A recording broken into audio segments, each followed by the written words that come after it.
Rashby. Hi everyone, as always I'm Vlad Sparastoria and I know things about shooting, and this little gem is the P90, the P90. It looks like a weapon that came out of some video game like Counter-Strike or Call of Duty, the fantasy of some programmer. But it's real and it works. Actually, mechanically, it's much less complicated than it seems. The whole concept of the P90 revolves around its ammunition, the 5.7 X28. Around a concept that was born towards the end of the 80s and took shape at the beginning of the 90s in a request from NATO for a new type of weapon. The Soviet Union at the end of the 80s had not yet fallen, and the Soviets always placed a lot of emphasis on a certain kind of deep offensive. And there was a serious concern that before all the European armies could mobilize, various rear troops, administrative personnel, and logistics personnel would find themselves under attack in the rear areas. Parachutes, Soviet paratroopers, who at that time, in the 80s, almost all had bulletproof vests, and the standard 9mm normally issued to troops, to people who had pistols, like administrative personnel, was not enough to defeat these bulletproof vests. NATO therefore requested a new type of ammunition, a pistol that could use this ammunition, and they also requested a personal defense weapon, basically a weapon, long or short, a compact weapon that could be held with two hands and shouldered, but that would be able to defeat these bulletproof vests. The company that responded very quickly to these requirements was Fabrique Nationale Herstal from Belgium. Also because they were already working on this idea, an idea that was mainly based around the unique magazine of the P90 now. When we disassemble the weapon, we'll see it a bit better. But it's a magazine that stacks the cartridges horizontally, actually perpendicular, and then rotates them for feeding. This idea is not an original idea from Fabrique Nationale. In fact, there was a veteran of the First World War who, after the Second World War, actually worked in the field of engineering. He had firearms as a hobby and came up with a method to use the length of the weapon to allow for very large magazines. He developed this idea at the end of the 1940s and patented it around the mid-1950s. Prototypes were produced, but none were actually adopted. However, one of these prototypes ended up being evaluated by the Belgian Fabrique Nationale. The Belgian Fabrique Nationale didn't do anything with it either. However, even after the American patent had long expired, this idea resurfaced. The new magazine had its own specific patent, also because it wasn't exactly identical to this patent by John Hill.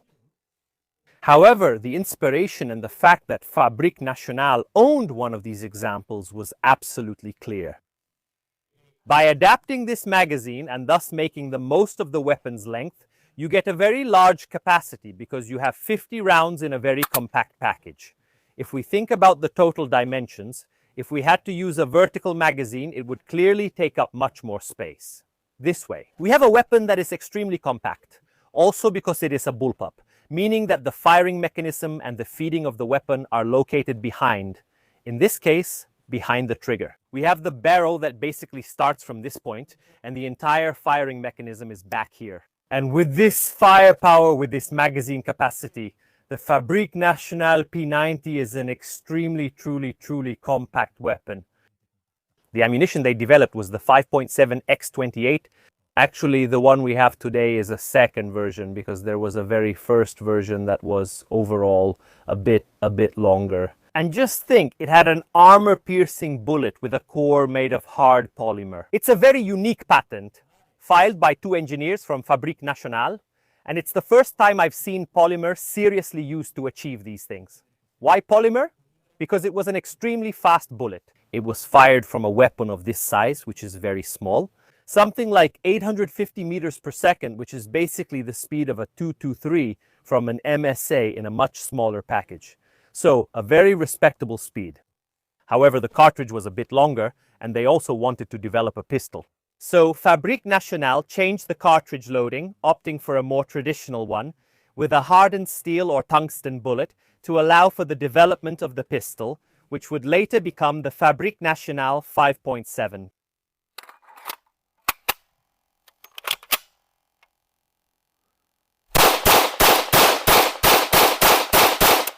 However, this weapon, even though it was adopted by many small police and special forces units, never became widespread.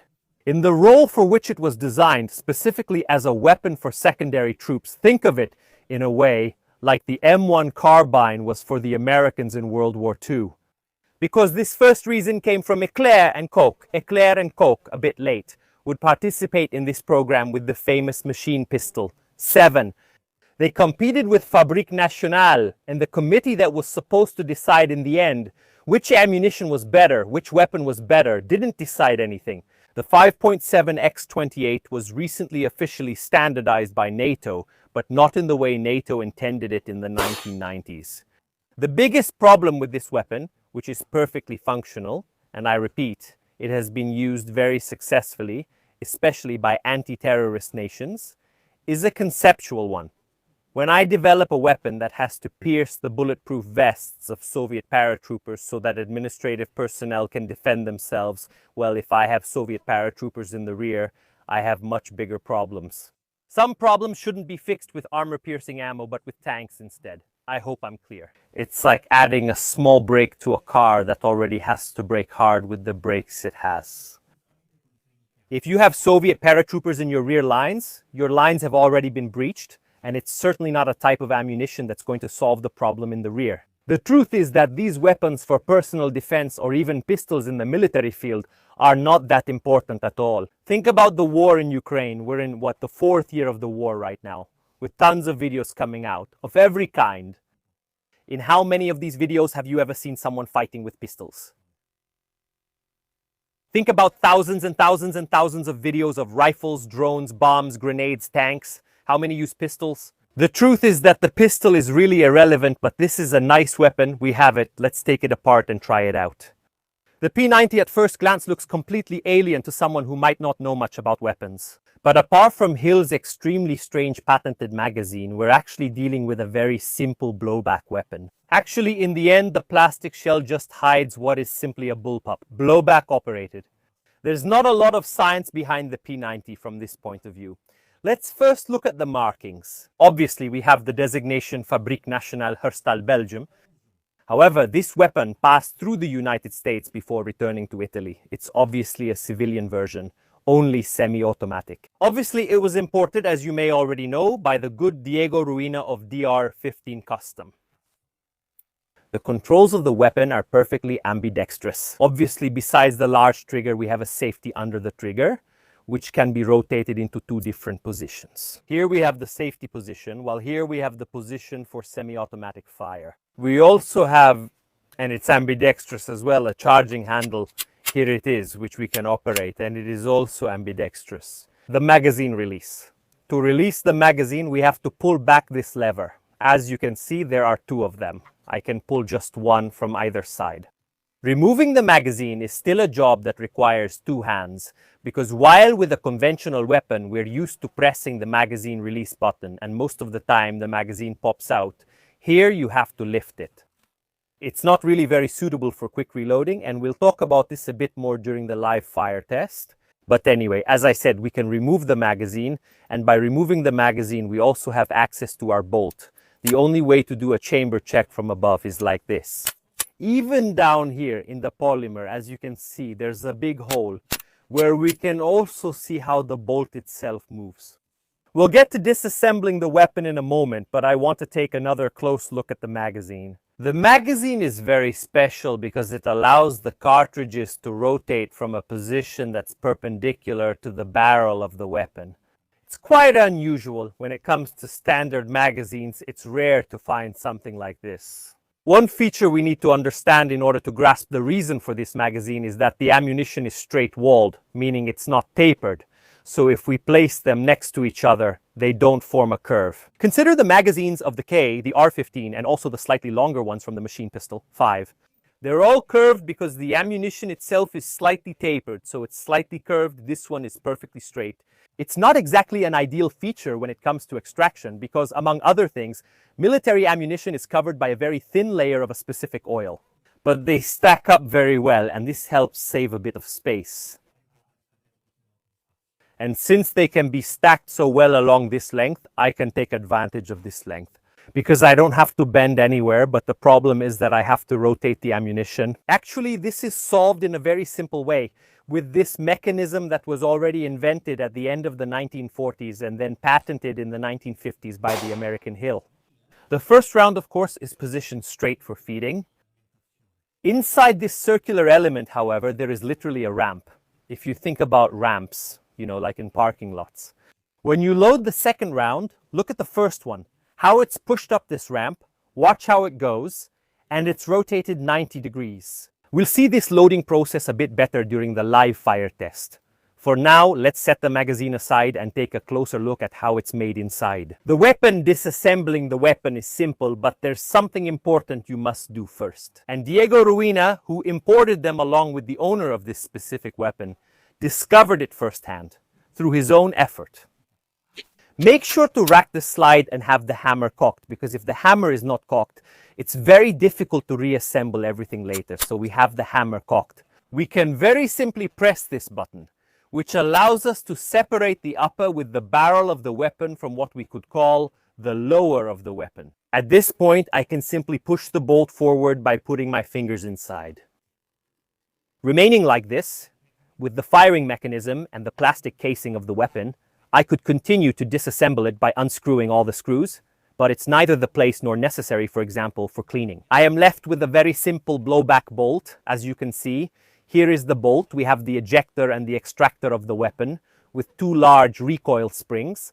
These two springs are so strong. The bolt is actually one of the heaviest parts of the weapon because, as you can see, there is no locking system. Here the weapon doesn't lock in any way except with its mass. It's a simple blowback weapon. There's nothing complicated from this point of view. Then here we have the barrel module. This big spring you see is simply the spring for the double charging handle. We have this big double charging handle. Since it's not reciprocating, also because I rest my thumb here, it needs to be able to return forward. In theory, we can remove it for cleaning, but even here it's not necessary. Actually, as you can see, mechanically speaking, except for the fact that the mechanisms are hidden in the plastic. And it's a bullpup mechanism, so the trigger system is moved back there. It's a ridiculously simple weapon. The eye is deceived here. The eye is really deceived by the futuristic appearance. It's very misleading when in reality it's very, very simple technology. Let's put the bolt back in. It's very simple and we can join the two parts together again. Let's push the button in. We're done. As you can see, it's a weapon really designed for the rear lines because even personnel with little training in weapon use can very easily disassemble everything for maintenance. But what I saw, obviously you want, is to go and try it out. So what can I say? Rush B, of course, we've loaded a few rounds. Everything, ergonomically speaking, about this weapon is very strange, but as we've seen, it's not the typical weapon you come across. Let's load it.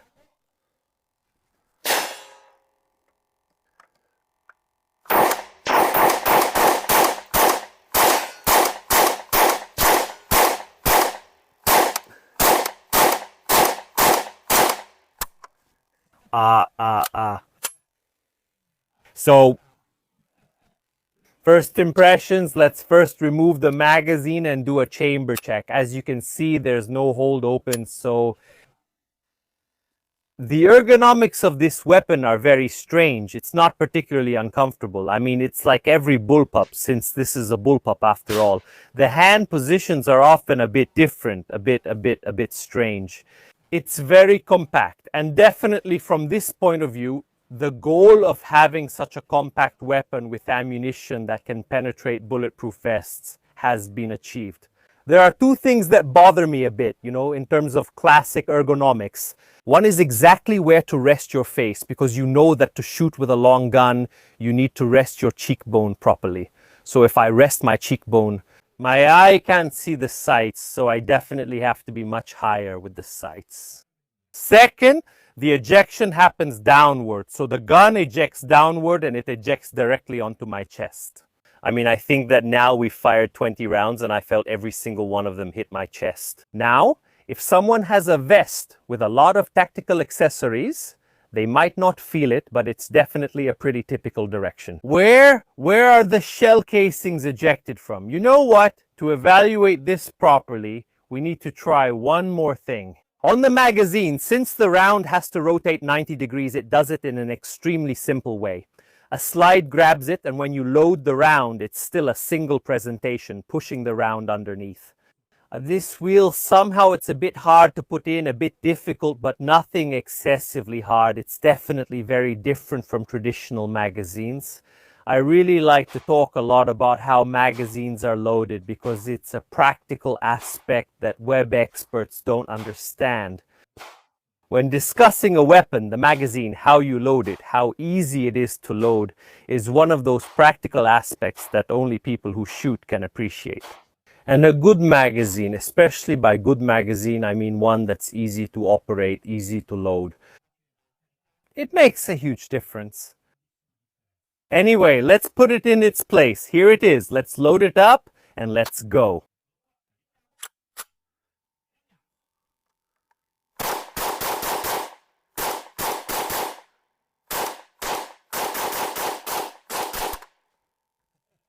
So, it's a pretty strange weapon, and I'll tell you why. Apart from one thing, this is typical of bullpups. When handling it, when I insert the magazine, I don't have an elegant way to do a chamber check. Now, it's clear that the handling is a bit different from what you might expect in a war context, where chamber checks to make sure the weapon is unloaded at the range are just a bit less frequent. But it's definitely something to keep in mind for us sport shooters when we handle the weapon. Removing the magazine with one hand quickly enough is a bit complicated in the sense that I have to make some pretty deliberate movements with my hand. And this in a way betrays the fact that this weapon was designed for the rear lines. Because as I told you, it's a bit schizophrenic in the sense that it's a weapon designed for second and third line troops, administrative personnel, truck drivers, logistics staff, but its actual use right now, almost exclusively around the world, is by special units, police, counterterrorism, or the army. And in this sense, I imagine that a certain type of operator might prefer a different approach. For example, reloading, where here I have, in theory, the military version with 50 rounds in a very compact package. Where is the thing I grab to defend myself? And they should be enough for me. It's certainly not designed for quick reloading, if you know what I mean. So, for a certain versatility that maybe a weapon with a traditional bottom magazine could have in this context. Other than that, once you get used to the weapon's ergonomics, it handles very well. I'm sure you'll ask me about the recoil. The recoil is exactly what you'd expect from what is in fact a submachine gun. I mean, it's a pistol caliber, even if it's a very particular pistol caliber designed for very specific uses. But in terms of energy, it's still a pistol caliber. And with the recoil of a pistol caliber being practically non-existent, it's almost impossible to miss. The aim and recoil management, especially at a distance, quite large, quite short. Let's try again, Orlando. You're left-handed, unfortunately. That's how you were born. However, this weapon was designed to be perfectly ambidextrous. And you, as our resident left-hander from the channel, please, insert the magazine, handle the weapon, and tell us what you think. Now let's see if I can figure out how to insert the magazine like this. Go ahead, push it all the way in. Push, push, push. Very good. Load it.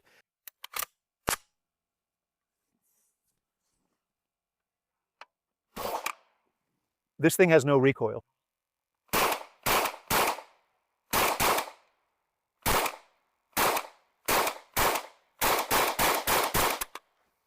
A toy. Yeah, now remove the magazine and then we'll do the check because, well, we can't. Sorry, it's not uncomfortable.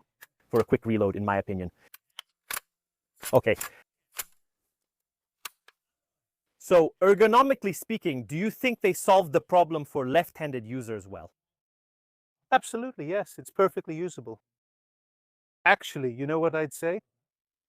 So I tell you that it's a bit uncomfortable, that it's short, but this thing is designed to carry a lot of stuff on you. Yeah, and actually it's something you carry with you along with a lot of other equipment. Yeah, but it's not light. It's not light. It's nice. Really nice. Compact. It looks lighter. I mean, it looks lighter than it actually is. It's not super heavy, but it definitely looks lighter than it is. From a distance, it looks like a piece of plastic. No, but it's nice, solid. It matters. It's a blowback operation as we discussed, so the bolt has to be a bit heavy. Another volunteer ready to try the P90 couldn't miss the chance.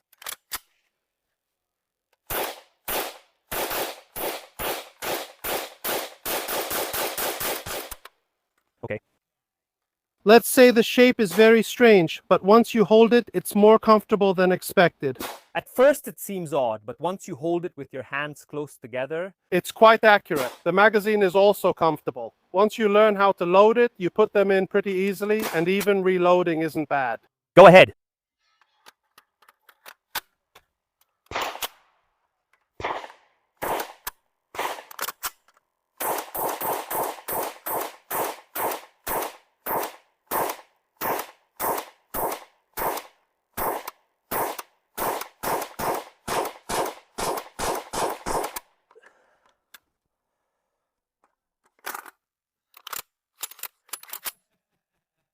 Not many people can say they shoot with the P90. It's definitely a very interesting experience. It's a weapon that's different in every way from what we usually mean by military weapons. One has to wonder, with the same reflection we had at the beginning of the video, what its actual place is. Also because, as already mentioned, it's a weapon that in a way lives in a kind of schizophrenia, having been created for a role, a secondary role. Doubt, first of all, because if we have Russian paratroopers behind our lines, we have much bigger problems than trying to pierce their bulletproof vests, which is instead used by some units on the front line in an offensive role. However, I would say that for an offensive role, there are much better weapons. Like, for example, short carbines, maybe with a folding stock like the SIG. MCX, for example, in calibers like the 300 Blackout or the standard 5.56, which can penetrate much better. Bulletproof vests with much better terminal ballistics effects, and they are just a bit bigger and a bit heavier than the P90. So exactly, what is its role? I definitely had a lot of fun, so thank you all for watching this video. First of all, let's thank the owner of this weapon in the comments, who was kind enough to come here to the range today. Sir Dispesa, who brought me the weapon and the ammunition. He reloaded himself so I could try it out. Without the help of people like you, who watch my videos and offer to open their collections to my camera, making these videos would be absolutely impossible. If you don't have weapons but want to contribute directly, simply by helping me pay for the range, consider subscribing to the channel or buying the t-shirts. Making weapons content on YouTube pays very little and costs a lot. I'm certainly not doing this to make a living, but purely out of passion. If instead you want to help without spending anything, consider leaving a comment, liking, and sharing this video. These simple actions help a content creator like me a lot, really a lot. Because they convince the YouTube algorithm, that program, that artificial intelligence that suggests videos to other users about what people like and what they don't. And we want to make it understand that we actually like these things. From this wonderful P90, that's all for today. As always, I'll see you next time.